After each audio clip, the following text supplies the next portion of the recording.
evidence that a faraway world orbiting another star may be home to life. A Cambridge team studying the atmosphere of a planet called K2-18b has detected signs of molecules which on Earth are only produced by simple organisms. This is the second, and more promising, time chemicals associated with life have been detected in the planet's atmosphere by NASA's James Webb Space Telescope. But the team and independent astronomers stress that more data is needed to confirm these results. The lead researcher, Professor Madhusudhan, told me at his lab at Cambridge University's Institute of Astronomy that he hopes to obtain the clinching evidence soon. This is the strongest evidence yet there is possibly life out there.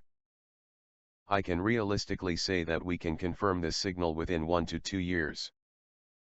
K2-18b is 2.5 times the size of Earth and is 700 trillion miles, or 124 light-years, away from us, a distance far beyond what any human could travel in a lifetime. JWST is so powerful that it can analyze the chemical composition of the planet's atmosphere from the light that passes through from the small red sun it orbits. The Cambridge group has found that the atmosphere seems to contain the chemical signature of at least one of two molecules that are associated with life: dimethyl sulphide and dimethyl disulphide. On Earth, these gases are produced by marine phytoplankton and bacteria. Professor Madhusudhan said he was surprised by how much gas was apparently detected during a single observation window. The amount we estimate of this gas in the atmosphere is thousands of times higher than what we have on Earth, he said.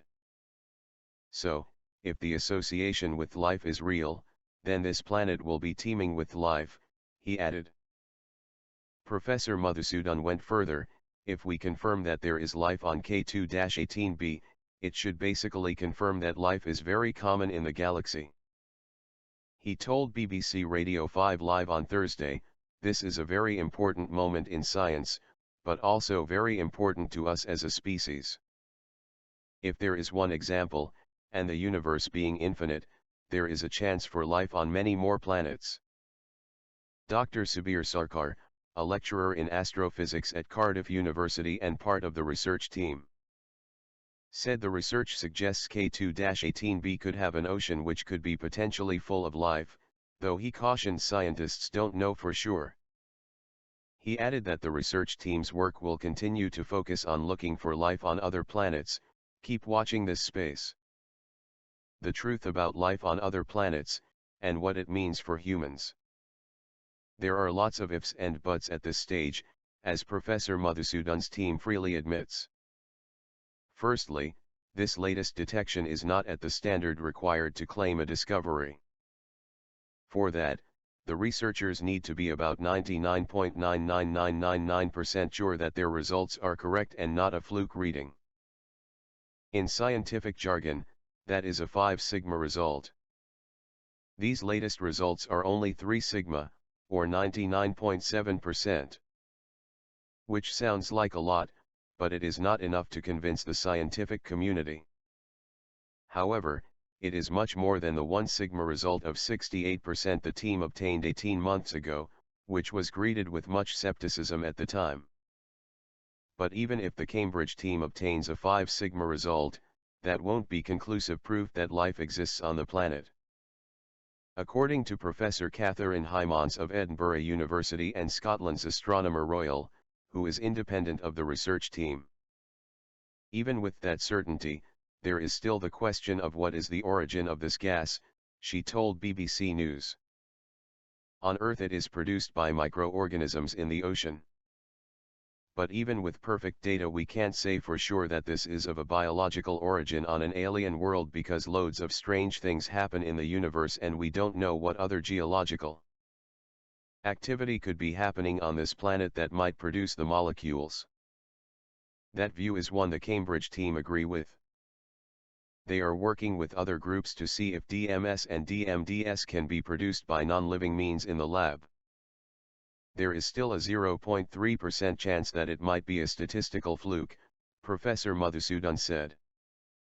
Suggesting life may exist on another planet was a big claim if true, he told BBC Radio 4's Today program, adding, "So we want to be really, really thorough, and make more observations, and get the evidence to the level that there is less than a 1 in a million chance of it being a fluke."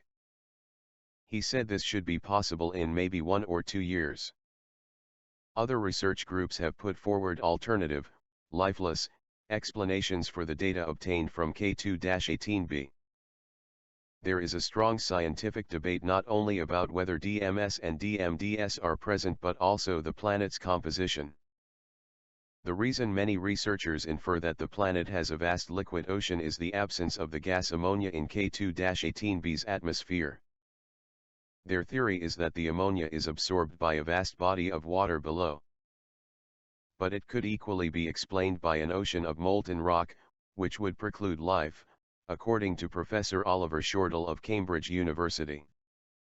Everything we know about planets orbiting other stars comes from the tiny amounts of light that glance off their atmospheres. So it is an incredibly tenuous signal that we are having to read, not only for signs of life, but everything else, he said. With K2-18b, part of the scientific debate is still about the structure of the planet. Dr. Nicholas Wagon at NASA's Ames Research Center has yet another interpretation of the data. He published research suggesting that K2-18b is a mini-gas giant with no surface. Both these alternative interpretations have also been challenged by other groups on the grounds that they are inconsistent with the data from JWST. Compounding the strong scientific debate surrounding K2-18b, Professor Chris Lintott, presenter of the BBC's The Sky at Night, said he had great admiration for Professor Madhusudhan's team, but was treating the research with caution. "I think we've got to be very careful about claiming that this is a moment on the search to life. We've such moments before," he told Today. He said the research should be seen instead as part of a huge effort to try and understand what's out there in the cosmos. Professor Madhusudhan acknowledges that there is still a scientific mountain to climb if he is to answer one of the biggest questions in science. But he believes he and his team are on the right track. "Decades from now, we may look back at this point in time and recognize it was when the living universe came within reach," he said.